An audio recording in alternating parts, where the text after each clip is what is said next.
Hey Raghunath, tell everyone about our Patreon community. Sure, Kaustubha.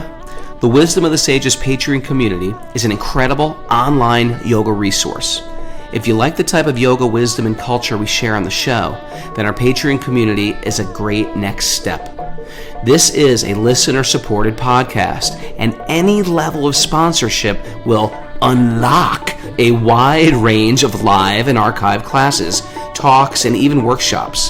Raghunath teaches, I teach, and we have a host of other excellent teachers on topics ranging from yoga philosophy, asana classes, storytelling, Ayurveda, kirtan, cooking, meditation, and a lot more. We even have an incredible online Bhakti 12-step recovery group. So if you want to check it out, go to patreon.com/wisdom of the sages. All right, let's get it on. Om Namo Bhagavate Vasudevaya. Om Namo Bhagavate Vasudevaya. Om Namo Bhagavate Vasudevaya.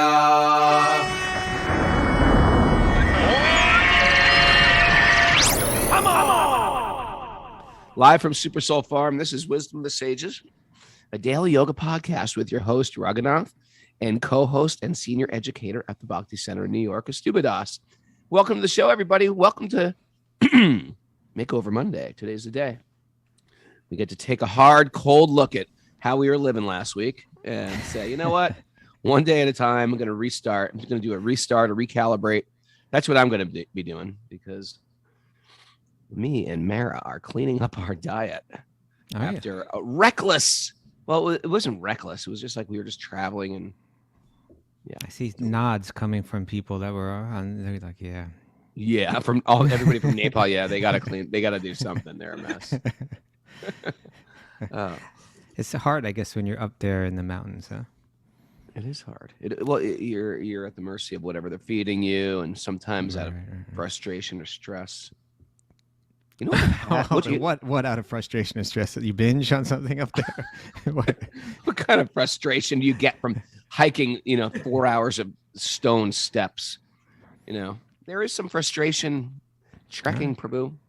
No. I just mean like how it manifested. You ate a bag of Reese's peanut butter cups or something. What happened? How did it manifest, Mara? Where did all go south for me? Well, usually you don't eat any gluten, and it was sort of hard to avoid gluten on the whole trip. I don't eat 3 big meals a day. Yeah. And they were serving out 3 meals. I'm one of those guys who do really bad with all you can eat, buffets. Yeah, there were a few buffets we got that were like very all over the place. Like I was like, Raghu, you're going to eat Chinese noodles and also paneer, sabji, and rice? Like that's interesting. Yeah, I don't do well there. Okay. I need boundaries. I need parameters. I try to provide them, Raghunath. Sometimes you buck back. You're too restricting. You're like, give me a leash like this tight. I can't breathe around the Kaustubha leash. The squirrel needs to be free. You know what? I was also suffering. I had a full-blown anxiety attack in Costa Rica. I mean, not in Costa Rica, Nepal. I'm seeing more nods. I thought I was going to die. I even called Eva, the Polish princess's husband. Like a health panic? Doctor. Breathing? You know Is what? it 'cause I of the didn't air know what it skin? was. I thought I was going to have a heart attack. I thought it was going to have a blood clot. I didn't know what was going on. I think it was like a full-on panic attack. I thought it was going to leave my body. I just got a lot going on my plate right now, and I tend to put myself on overdrive. I don't know if you picked up about that. Do you think so? I got so much going on, and a lot's emotional stuff that's stirring around. Like, where do the kids go and stuff like that? Even this morning, I'm trying to Sometimes you just have to slow down. I think that's what Radha Swami told you, wasn't it? That Raghunath, you got to slow it down a little bit now. Got to slow it down. Didn't he? Yeah. That you gotta reflect on that one. Consider it. I did. It's hard to. I can see everything. I canceled the whole Youth of Today tour. You did. Yeah. Wow. You know what I mean? It's I know they're all mad at me. I mean, reasonably mad at me.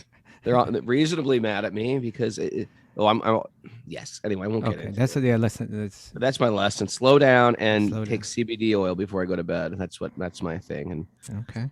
I Just not too I got much, the right? mymumsnuts.com package yesterday because they Okay. know I'm stressing. Speaking of stressing, did you know what the big news is today? What? It's this thing with went on in the Oscars. You know what? I woke up in the middle of the night, almost got into a panic attack again. I had to like take my CBD oil, and I went to the bathroom and I opened up Instagram, which is humiliatingly I do that in the bathroom. I share that. What time was this? It's like 1:30 in the morning, but I dreamt of Govardhan Hill. Isn't that awesome? I had a dream of Govardhan Hill. That is awesome. That's worth a And- panic attack. I'll take Yes, a panic attack for a Govardhan dream. And then I saw Will slip. I was like, was that a dream? But you're saying it wasn't a dream. No. He actually slapped some. It was a Chris Rock or something. Yeah, it's this is the kind of the stuff that suddenly this becomes the most important thing in the world, right? Suddenly it's what, I know. It's like everyone there's in the world people is living in talking the about. basement. Their houses are bombed, and we're talking about the Oscars. Yeah, and not just the Oscars, right? It would be one thing if it's like, oh, this one for that movie, it was such a great, they did so well in that, or it's not like that. It's like, this is my point, right? So for people that aren't aware, which it probably won't be after today, it won't be very many people, but Chris Rock was the host, and he or I don't know if he was the host or if he was just one presenter or whatever, but he was making insulting jokes about people, right? Which is what happens at these events. And go on. he made a joke about Will Smith's wife, and she was hurt by it. And so I think he was like sitting in the front row, and he just like, he walked up to him and he just smacked him. He smacked him good, like he hit him, pretty hard. And, it was like shocking, like everyone's kind of shocked. And then he went back to sit down and Chris Rock said, it was more or less. He screamed at him from the audience. And they're screaming, yeah. And so he's screaming at him from the audience. And you could just, this is my point, is that, we can debate, was that a justified reaction? Like, I get it. You're insulting my wife. You're hurting my wife. I'm angry. His wife's got alopecia or something. And that's what it was about. He called her G.I. Jane. He called her G.I. Jane. Yeah. So it's like, you see someone you love go through pain. Then you see, oh, you're going to humiliate her in front of like a national audience. Millions of people. Yeah. So then you get up and now is this reaction right? I don't think it's the right reaction, but I understand it. I do, but I understand it. Yeah, and then you get up and publicly you commit this act of violence and it's shocking to everyone and people get a thrill out of this and let's talk about it and let's watch it over and over again and so on. But this is my point. I thought you were going to go into a whole let's protect a lady's honor. Dignity. I get that.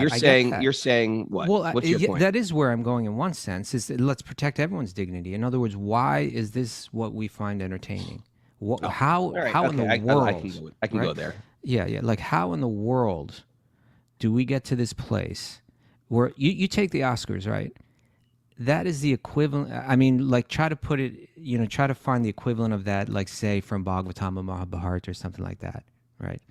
And in a sense, right? Like a big yagya, like the Rajasuya yagya, where they have a big religious affair and everybody comes, and even people from all different sides all show up. It's an event. That's right. It's like the biggest social event that exists, right? It's like all the stars are there. They're all dressed up, and really, it's meant to be about honoring people, right? It's like it's designed to say, "Hey, what an incredible contribution you made." Right. Let's honor that. But we can't even do that. Like, we can't even do that gracefully. We have to at least blend in some insults, into this thing. We need to attack each other in some way. There's always that whole kind of, I guess, what do you call it, entertainment media that's going to like get into like, oh, look how ridiculously this person was dressed, or oh, this person was dressed great, but this person wasn't. I do think it's important for the comedians of the world who act like these. What's with the word? Not like a bard. What's the word, Mara? Do you know? Jesters? Jesters. like jesters, but Yeah. they're the ones who actually entertain the king, and they can poke fun at the king where no one's allowed to poke fun at the king. Right. And they can entertain and be a little cutting, but reveal truth. But Right. I get that. And they sometimes do that. They'll go right after the comedians and flip it a little. And sometimes it's healthy that they can poke fun at themselves. But sometimes it's just nastiness. It's a nasty, rude culture. And I think that's where you're getting at. We've created a nastiness. Yeah. And you know, in other words, when someone hears a joke like that, we shouldn't be thinking, oh, that's so funny. We should be thinking, hold it. You know, like I want to be a person that just like can't find any entertainment in that. You know, that's just like that. Then when I hear that kind of thing, or what to speak of when I see how the whole thing played out, not to be like thrilled by it, and but to just kind of like you feel a certain inner. It's kind of like disgust, but hopefully not even exactly disgust, but it's just more like a certain compassion or a little bit of pain. You know, like. You know, this is my point. This gets to like the whole thing that we talk about occasionally. There's no adult in the room. You know, like, what are the Oscars? Somewhere behind that, there's someone making a lot of money, right? There's like someone with like a sense of how to make money, right? And that person is in charge. I don't even know who that is, you know, honestly. But that person, that money maker out there in the world, should have been raised with a respect for the wise people, right? And the wise people don't have any money. And they're saying, hey, what are you doing with this event? This isn't uplifting people. This is dragging people downward. Is that what you want to be your legacy? Do you really think that that's going to bring you any good fortune in life? And they're going, it might make whatever. You some money. Yeah, it might make you some money, but it's going to bring you all the pain that you cause is just going to come right back to you, which is exactly, you know, that was the first lesson in this Dhruva story that we're reading, right?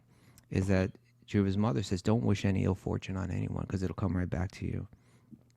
Well, this, interestingly enough, did happen at the Rajasuya sacrifice of Maharaj Yudhisthira. They had the yagya, but they did start off by praising. They bring the guest of honor and they praised him. And Shishupal was the one who started throwing the criticism. So it's not completely analogous because someone in the audience wasn't criticizing. Here, the actual host was criticizing Will Smith's wife. In other words, for the Rajasuya Yagna, which again, it's there in Mahabharata, it's there in Bhagavatam. It was a big, huge event, a big, huge social event. All the most famous people are coming to it, but it's all designed like that.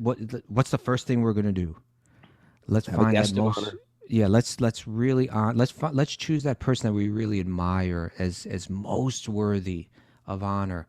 And let's speak words to glorify them, because by hearing about them, that will uplift us, right? It'll have an effect where we feel like becoming better people. And that's my point. When we go to this big social event, do we walk away from it feeling like, oh, I want to be a better person? Or do we just get dragged down into this total Kali Yuga, you know, age of quarrel and hypocrisy, and age of, you know, it's like, what is it said that I think it says that in the mode of ignorance in the Gita, right? That their expertise is insulting others. Yes. Right. Yes. In Kali Yuga, that becomes one of the qualities, and we're really good at it, insulting one another. Really cruel digs into people. I've worked really hard. I'm trying not to be that person anymore, but I used to be really like that. But it's a culture of nastiness, and not into it. But anyway, this has nothing to do with his reaction, but I would have got a little angry myself. No, I get the anger, and I might have acted like that. I mean, I'm not even criticizing him for. I don't think, you know, what do I think would be the ideal response is to get up and say something like, I think he won the award like the next minute. You know, I think it would have been like, you would have been up there like, you know what, people, this whole ship is off track. We're driving this trip. You know, we're going south. We should be going north.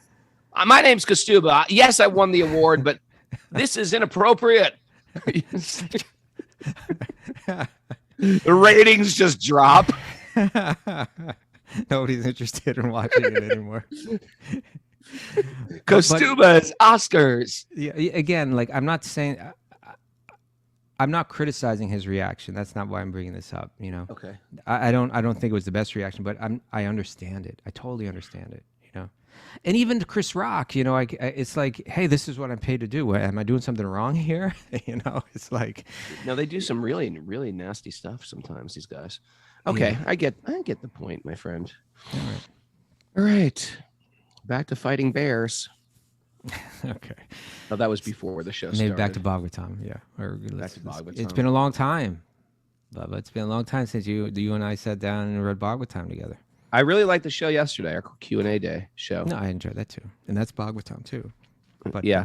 now I back to will Dhruva. say I need Bhagavatam in my life on a daily basis. Absolutely. I'm so happy for this podcast because it forces that accountability upon myself. And so if you don't have the accountability, like say there's Linda in the audience, if you don't have that accountability where I'm not calling her on the phone, are you checking in? Are you listening to the podcast? It's good to have that. That's why if you want to join us on Zoom, you can do that. Just go to email Mara, wisdomofthesages108@gmail.com. Then you'll be there. And if you're not on our Zoom group, because we have a big Zoom group that shows up, and if you're not there, I'm always like, where were they? What are they doing? I haven't seen them in a week. I'm saying that about Bhakti Louie right now. Where is Bhakti Louie? He's MIA. Yeah, where's Bhakti Louie? Checking up on all of you. If you're on Zoom at least 5 times, you're on my list, and I'm looking out. I'm making a list. I'm checking it twice. Okay. All right. Do we have any announcements, Mara, today? Yeah, we have Bhakti Recovery Group meeting today at 1 and 9:30 Eastern time, and Zeb from Pittsburgh Yoga Factory is offering an asana class for our Patreon members at 4 p.m. today. He's a yoga master. Yes. He is a yoga master. Ever see him do yoga? Yeah. You know, I am going to the Midwest. I just need to mention that. I'm going to the Midwest, and I'm teaching in Nashville and in Atlanta. And I don't think either of those are the Midwest. Evansville. Okay, maybe that's it. Well, it's ish Midwest. Atlanta? I don't think so. All right, the South and the Midwest. And even Evansville Tennessee is is in the not- Midwest. Anyway, that if you're interested in checking me out in any of those places, you can direct message Hot Cindy Yoga at Instagram. And I hope to see you on a little journey. Okay. Alrighty. Narayanam namaskritya naram chaiva narotamam devim sarasvatim vyasam tato jayam mudirayat. Before reciting the Srimad Bhagavatam, which is our very means of conquest, one should offer respectful obeisances to the Supreme Lord, Narayan. Unto Narayan Rishi, the supermost human being. Unto Mother Saraswati, the goddess of learning. And to Srila Vyasadeva, the author. Nasta prayeshva badreshu nityam bhagavat sevaya. Bhagavati uttama sloke bhaktir bhavati naishtiki. By regular attendance in classes on the Bhagavatam and by rendering service to the pure devotee, all that is troublesome to the heart will become eradicated, and loving service to the Supreme Lord, who is praised with transcendental songs, will be established as an irrevocable fact. Om Jnana Timarandasya Jnananjana Shalakaya Chaksurunmitam Yena Tasmai Shri Gurave Namaha. I was born in the darkness of ignorance, and my teachers are opening my eyes with a torchlight of knowledge. I offer my obeisances at their lotus feet. Reading from the Srimad Bhagavatam, Canto 4, Mara. Chapter 9, text 25. Chapter 9. You know, Kaustubha, it really gives what it says it's going to give. You want love of God. It becomes established as an irrevocable fact in your heart. You want it? This is what the promise is. It's happening.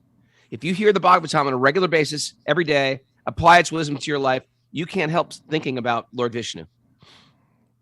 I agree. It gives what it delivers. Some things promise, but they don't deliver. It delivers. It gives what it delivers. It gives what they promise. That's what I'm saying. It delivers what they promise. It does. I'm with you on that. I think we need a little recap here. You zoomed ahead while I was away.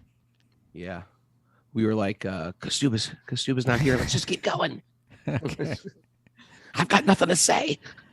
Well, let's. Why don't we have a little roundup? You know where we're at right now, right? Because so much happened. Dhruva's prayers. I missed the whole thing.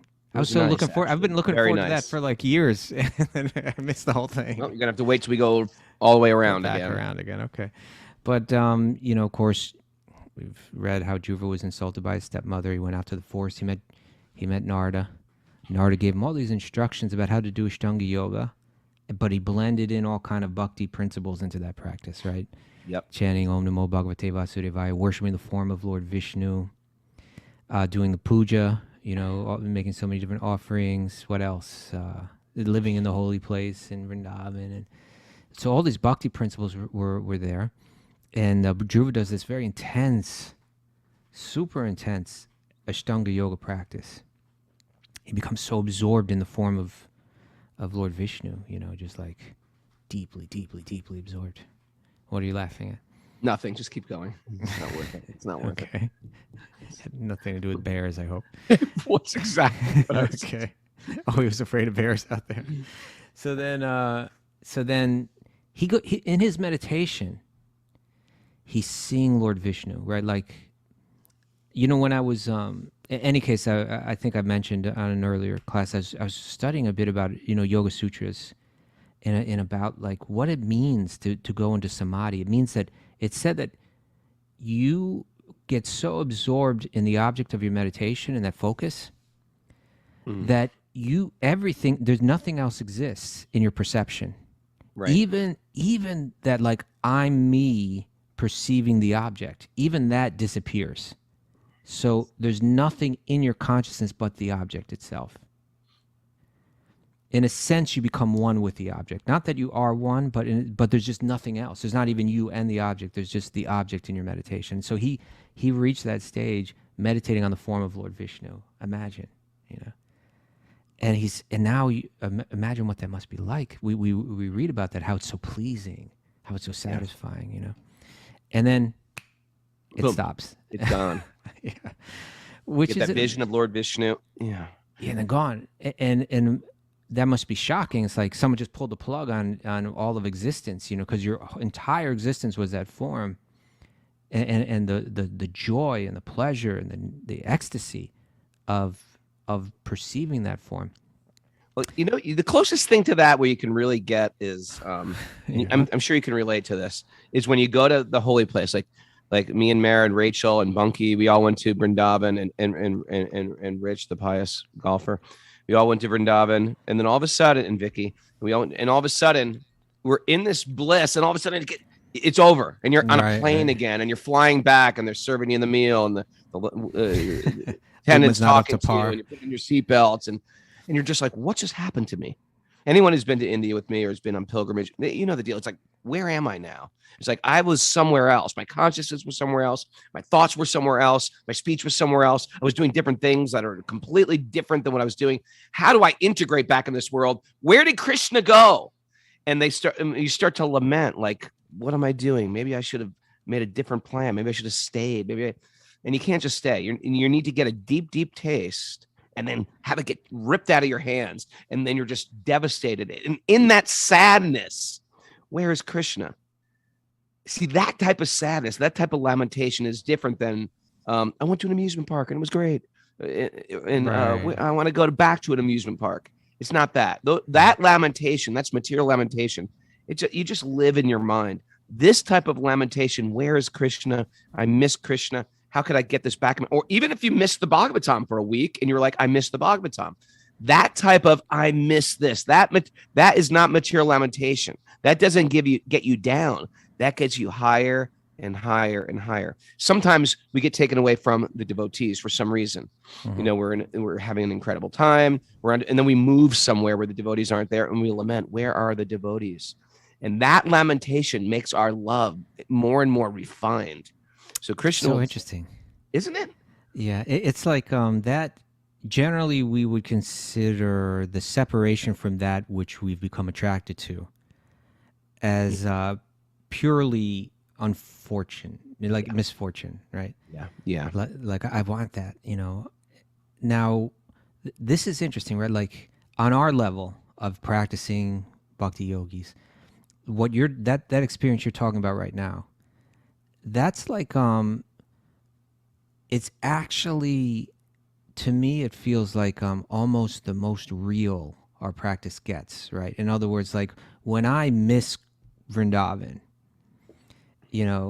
when I miss the association of a great soul, then that's like actually some spontaneous bhava, some spontaneous feeling within the heart for being connected to Krishna, manifesting in a real way. It's suffering because you're missing, but it's actually nectar. It's actually the best, Right. because you're actually beginning to feel what you're meant to, what the soul is meant to feel. I'm not missing watching the Oscars, or I'm not missing standing on the stage Right, receiving like an Oscar. I missed the Super Bowl. I wanted to see Yeah, the right. Super Bowl. But no, it's like, did you ever go? Yeah, of course you did. But there's a holiday for the disappearance. That means when it's like the death, the disappearance of the guru. If your guru has died, or if you're, like, for example, when your guru died, I flew to Houston and Dallas. I was there. I remember Dallas. seeing That's right, Dallas, and we had a disappearance ceremony, Yeah. and you sit around and you tell stories that give you fond memories, and everybody's in tears. And Prabhupada's disappearance, we do that too. Every year you do that, and that type of deep sadness where you're crying and you're lamenting, it refines your love. Yeah. And it's a type of loving sadness. Exactly, That person's not in a bad place. I'm in a bad place because that person's no longer with me, and that sadness brings makes our love even sweeter. Yeah, that feeling like I'm in a bad place is actually the best place you've been, right? Yeah, because right. it's real. And I'm really meditating on that person and all that person's given to me. So on our level, that feeling is like, it's pure medicine in a sense, right? It's like you can feel it like hashtag pure medicine. Hashtag pure medicine. That we call this vipralamba, right? Like this feeling of separation. What's the difference between vipralamba and lala samayi? I think lala samayi, if I remember correctly, it's a lamentation that may be based on like a lamentation, like I'm so fallen. How did I get here? Whereas like a feeling of separation is there may be a blend of the two, but a feeling of separation is just another thing, right? Okay. It's not, as far as I understand. It's all right. We're getting to the esoteric side of Bhakti. But now going to the esoteric side, my point was, for us who are these very beginner practitioners, right? Yeah. Then that feeling of separation from a great soul, that feeling of separation from Vrindavan, from that which is associated, it said, what is it? Tadiya, right? Tadiyanam samarcharam. That Lord Shiva says that the worship of Lord Hari, the worship of Lord Vishnu, Lord Krishna, that's the highest worship, right? What is it? Aradhananam sarvesham, Vishnu aradhanam param. Vishnu aradhanam, yes. That of all aradhananam sarvesham, of all the different types of worship, Vishnu aradhanam param, the highest worship is the worship of Vishnu, because that's the source of our existence, right? But then he goes and he says, but actually even higher than that is that which is Tadiya.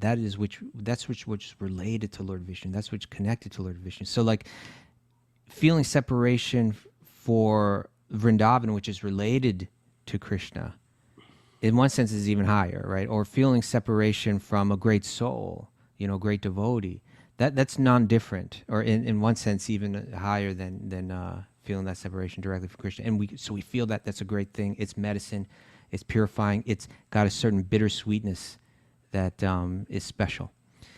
But then let's go to the esoteric. Let's say for those devotees who aren't like us, who aren't practicing, who are perfected in their devotion, they also feel that separation, right? Like we read about the Goswamis, right? The 6 Goswamis of Vrindavan. That what is the verse from the Sad Goswami Astaka? Hey Radhe Brajadevike Chalalite Inandasuno Kata. Where it's saying that the 6 Goswamis, these are our exemplars of bhakti, right? Are exemplars of, this is an appropriate feeling. This is an inappropriate feeling. This is our mood when someone leaves this world. This is our mood when we reunite with someone. This is our mood when we approach the deities. This is our mood. Yeah, in every way. Our emotions are so skewed sometimes. We need someone to... Because we're so damn selfish. Right. So we look to the Goswamis, these 6 disciples, direct disciples of Sri Chaitanya, who perfectly exemplified bhakti. They wrote about it in their books. They lived it in their lives. And when this song that glorifies them, right, it's describing that they're actually running around Vrindavan saying, "Where's Radha? Where's Krishna?" You know, I'm feeling separation from them, right? Is so like even on that highest level, and then we see still, you know, in one sense, still more. We see this is what Radha and the gopis are doing, and it was they're running, you know, through the forest. Where's Krishna? Where's Krishna? I'm feeling separation from Krishna. You That's know, Rich what his mother's Mancuso. feeling. This. That's Rich Mancuso running around Govardhan Hill. Where's Krishna? Where's Radha? That's why, like this painting, you know, we were back in November, whatever, whenever I got it, we were talking about my painting a lot with it's Krishna and Balaram, but it's Krishna and Balaram. It's such a special. It's such a special Leela. It's such a special pastime because it's when Krishna and Balaram are coming back at the end of the day, right? They go off for the day and they're playing with the cows and their friends. And then at the end of the everybody's sitting there feeling separation all day. But and that may sound like, well, that's the spiritual world, like that's your heaven, like you just suffer all day. It's not an ordinary. Yes, yeah. You like it? But it's a combination. What do they say that that I know that love and union. Love and union. Well, I was going to say, Srila Govinda Maharaj, he used to say that this prema, this love for Krishna, it's like a river that has two banks that enclose it, right? Like a river will have two banks that the river stays between. Oh. And so he says the two banks are, there's the embankment of union and the embankment of separation, right? And bhakti flows between those two banks. And so that painting where Krishna and Balaram are coming back, that's the meeting point. You know, it's like where separation and union connect. And when one sees, and this happens not only every day in Vrindavan, in one sense, and this is something that's hard for us to bend our mind around, but in one sense, that moment is eternal. So it's like in the spiritual realm, you can experience that feeling like, he's back, you know, and right? And how that those emotions arise in one's heart. This is the esoteric side of bhakti. This is when our heart is pure, we're going to feel the deepest love in these different special contexts. One of them is Krishna just came back. You know, Krishna's leaving. One of them is leaving. No, Krishna's going to go. Where did he go? Yeah, that pain. He's going to go. Externally, it looks like pain.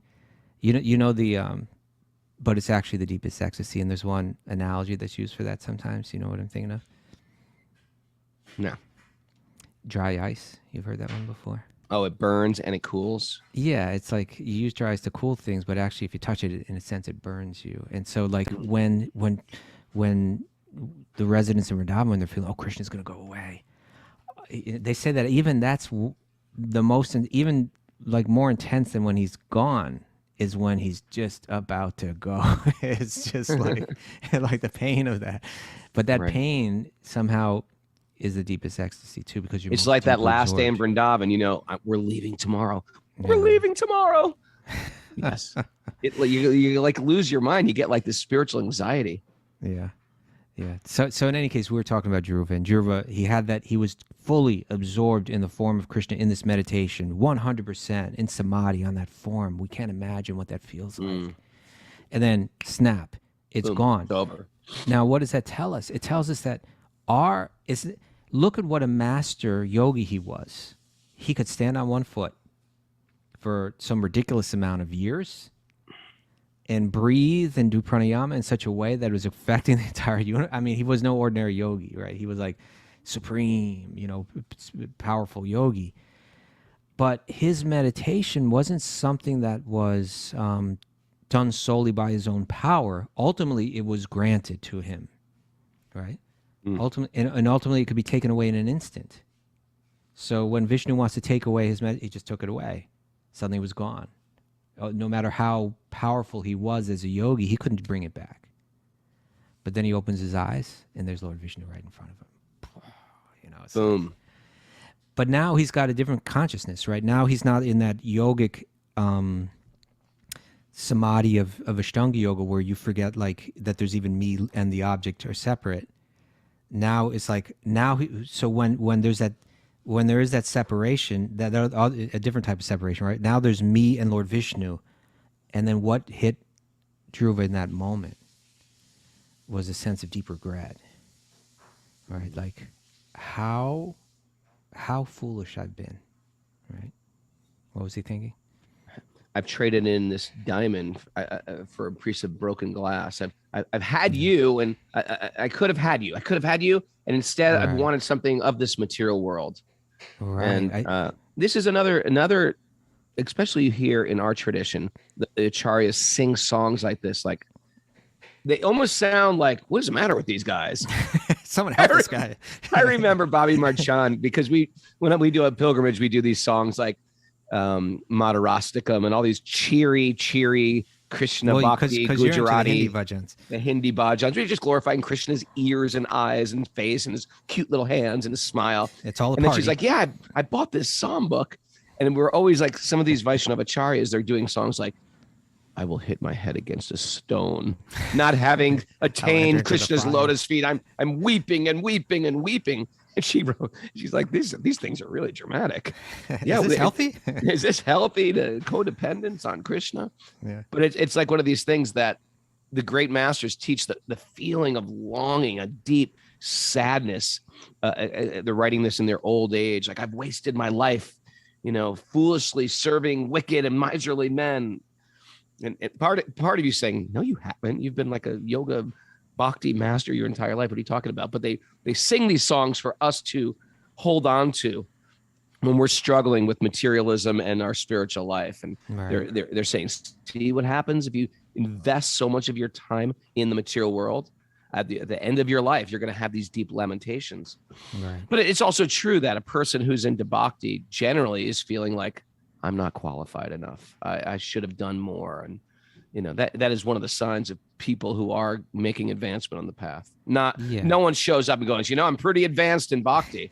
It's interesting how the path of bhakti yoga flips everything upside down, or really flips it right side up. But yeah, it's like feeling separation. That's that's pain, right? No, actually, it's ecstasy. It's the highest. Yeah, and feeling some sense of like, oh my God, like how have I wasted my life this way, or some sense of lamentation. No, lamentation also becomes like what we're reading sounds like this person needs a psychiatrist. They really need some help. They got this super low self-esteem. This person needs a psychiatrist. Yeah, like let's get this person some help.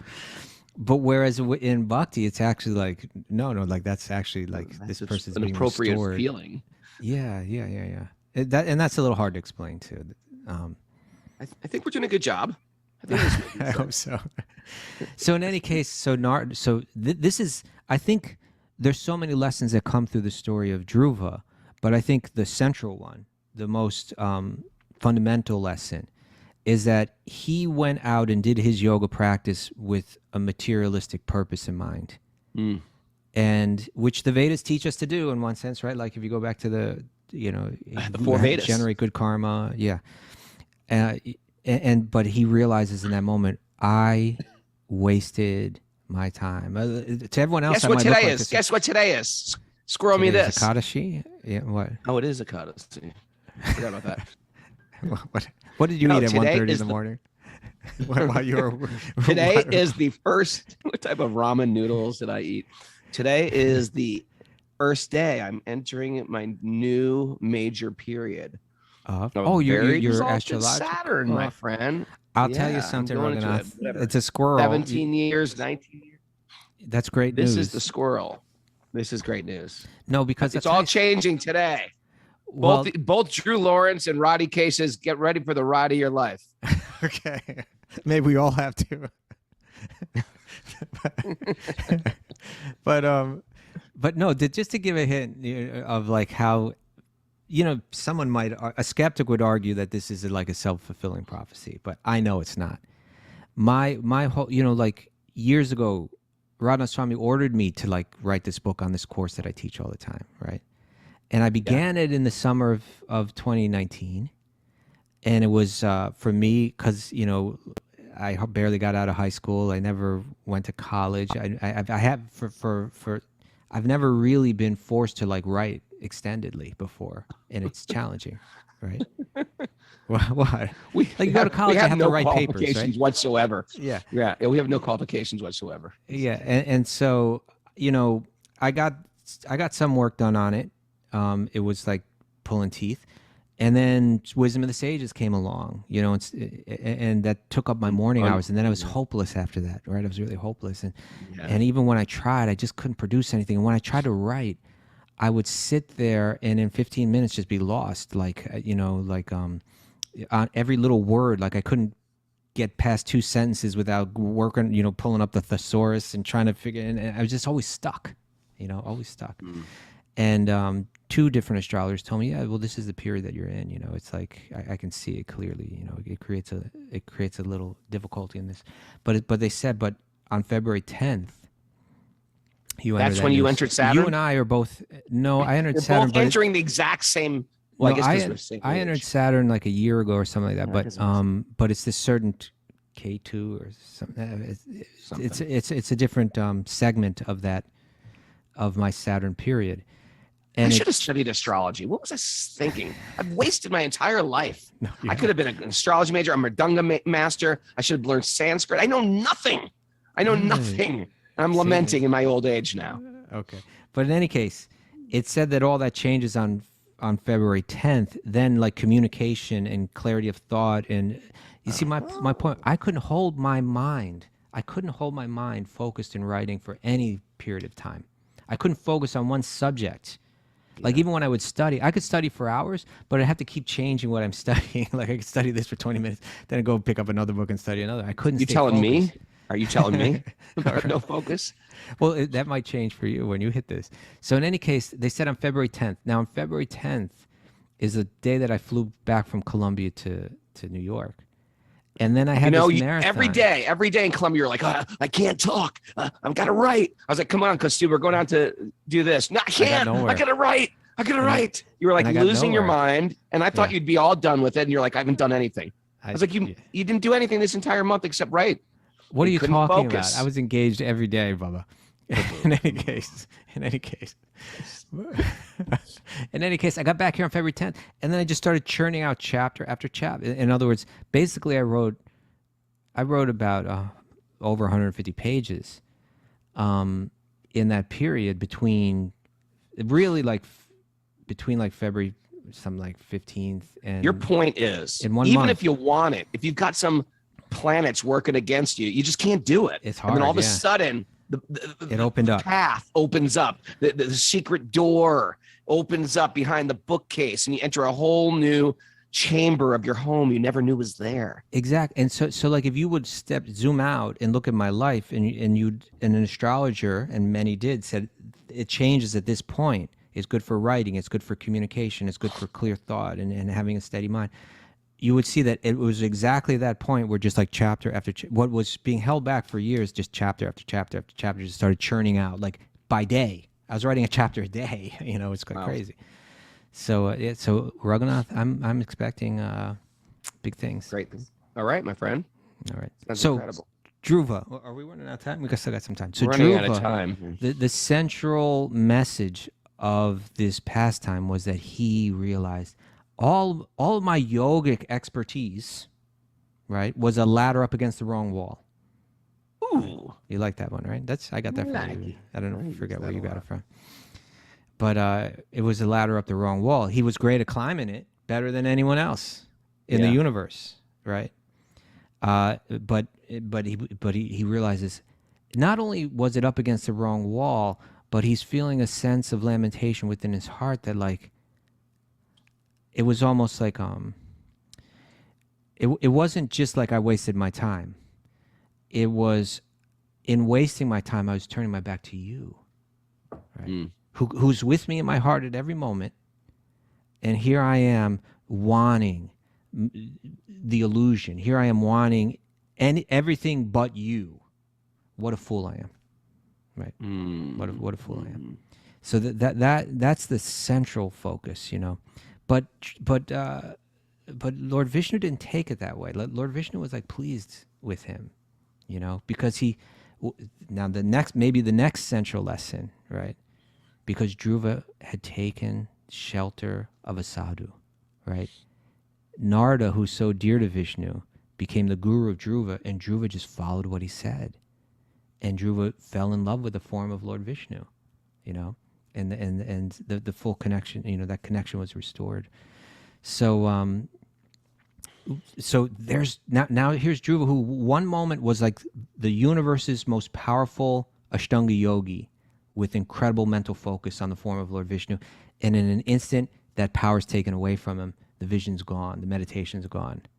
Now he's a 5-year-old boy standing in front of Lord Vishnu himself, in awe, with all, this whole blend of unique emotions, right? Like awe and wonder in the form of Lord Vishnu standing before him, a sense of lamentation at the same time. You know, there's this cocktail of feelings. I think this is the ongoing emotion for everybody who listens to this podcast on a regular basis. Like, what am I doing with my life? What have I done with my life? Let me think about this. Let me rethink this. Let me reprioritize. And we just wander around. We go to the workplace, slightly lost, looking at people we usually look at, losing taste for the things we are attracted to, changing our vacation plans. Wait a second, maybe I should be in Nepal right now. What am I? I should be back in Nepal. The same things going on. Yes, we're our heads are spinning right now. Right. So his head was spinning to the extent that he couldn't speak. So you ever have a dream like that? I've had dreams like that where you try to speak and you're like, I think that's when the ghost is attacking, right? When you get the clamp, you're like, and so Dhruva, he's looking at the form of Lord Vishnu, he's feeling all these feelings and he's trying to speak and he just can't say anything, right? Mm-hmm. So then what happens? Then what happened? You see, you're just speeding through these verses, Raghunath. No. Then he started offering prayers. How? He couldn't speak one moment. What happened? He got a divine intervention. In the form of Lord Vishnu touching him on the head with his conch shell. Yes. Right? He tapped him on the head. Giving him, and all of a sudden, it started flowing out of his mouth. Yeah, so that's interesting, right? In other words, Dhruva's meditation, although he was incredibly determined and had incredible, you could say, self-discipline, it wasn't that self-discipline that enabled him to have that meditation. Ultimately, that was granted, right? Mm. And then now Dhruva's he's gonna begin to recite prayers, poetry that is being recited millennia later and praised for its beauty as well as its wisdom and spiritual insight. This 5-year-old boy is going to speak, right? Now, how was he able to do that? What's your 5-year-old doing? Yeah. So how was he able to do that? It's not by his own learning. It's not by, it was by the grace of Lord Vishnu again. So he's such an exceptional character, but still everything, ultimately, there's a lesson there. Ultimately, everything is we put in our effort, and our effort's important. That's our side of the bargain, right? It's like I will give it my full effort, and but ultimately, the results are always up to God. And so the results of his meditation, the results of his speaking, they were delivered by Lord Vishnu, and not only his ability to speak, but the depth of his realization, right? In text 5, it says, at that time, Dhruva Maharaj became perfectly aware of the Vedic conclusion and understood the absolute truth and his relationship with all living entities. Like he was plugged in. We talk about these things in theory, but in that moment, Dhruva fully understood it, right? He just, there was no longer any illusion within him. And then, then he prays. He says to Lord Vishnu, you have enlivened my sleeping senses, my hands, my legs, my ears, my touch sensation, life force, and especially my power of speech. Let me offer my respectful obeisances unto you. So, it's like he got everything. Like my ability to speak, that's coming from you, right? The ability in my hands, the ability in my legs, that's all coming from you. He fully understood it. And how does he use it? Once he understands it, I offer my respectful obeisances unto you. You're the source of everything. You're the root of it all. It's incredible, incredible pastime. Anyway, All I right. guess we pick up with Lord Vishnu speaking to him tomorrow, right? What's Lord Vishnu going to say? Okay. All right. Let's do some takeaways. Takeaways. All right. Don't be thrilled by the nasty entertainment. Yeah. Yeah, it's not a great takeaway. Okay. Don't Not like good it. enough for you, Raghunath? It doesn't pass. I'm going to be a little nasty now. Okay. That's not a good takeaway, but I understand what you're saying. It could be packaged a little bit more effectively, but the message is wonderful. The message, yes. Our events and Don't entertainment. absorb yourself in nasty humor. How about that? Nasty humor is I don't know if not it was funny. any better. Nasty humor. How about a nasty humor is not funny T-shirt? I'd wear that. Okay. Nasty humor is not funny. Yeah. All right. Spiritual lamentation gets you higher. It does. Yeah, I'd wear that. You see my shirt today, Kaustubha? What does it say? Stump see it. grinders. Stump It's the kind of shirts. grinders. That's the kind of shirts you Stump wear when you grinders. live upstate. I guess Stump so. grinders. That's from one of our others out there, Alias Jones. Okay. That's his company, Stump Grinding. Yeah. I got a big stump in the backyard. He's going to come grind. Okay, Back go to our on. takeaways. Feelings of separation from Vrindavan and great souls is pure medicine. I like Yeah. that. I like that. I wouldn't wear it as a T-shirt, but I'd like it. Okay. Bhakti else? flows between the embankments of union and separation. Yeah, prema. Bad mug, but I appreciate the. Everything Thought. doesn't have to be a mug. And when it's really good, it's got depth and it's a mug. You know, Okay. that's when it's really good. That's the best takeaways. All right. All of our expertise might be a ladder against the wrong wall. Mm-hmm. Yeah. You really. You sound Really so disappointed Hard on to please everyone. today. Maybe you should just provide the takeaways, Raghunath. Maybe. Okay. Give it full effort, but the results are from God. That's right. Yeah, that's actually the best one I think today. If we had to give awards. What about stump grinders? We're stump grinders from Chatham. Chatham, New York. We're the Stump Grinders. Thanks for everybody for joining us on our Makeover Monday. We do this every day if you're new to the show. If you want to join us live, wisdomofthesages108@gmail.com. We'll give you the secretive codes to enter our Zoom our Zoom chambers. Also, Italy is almost filled. If you're thinking about going to Wisdom of the Sages Italy with us, hey, it's happening. Wisdom of the WOTS Italy at gmail.com. And also our Wisdom of the Sages retreat in New York City and at Super Soul Farm is happening in June. More info is going to be posted this week, so hold off on your emails. Just we're going to announce it, and then the gates are going to be open and you can register. But we have so much traction going with that already. So that's it. Welcome to the show. We do this all the time, every day. If you like what we're doing, you go to patreon.com/wisdom of the stages. And not only do you drop a heart, but you drop some money down every month and you support what we're doing. Thanks for everybody supporting us. It helps us keep this going. It's become a wonderful, wonderful full-time engagement, and we're looking forward to it. Now, put our hands in the air. We thank God we're here. We feel very, very grateful. We trust our life is in divine hands. Whatever's going on in your life is in divine hands. Remember that.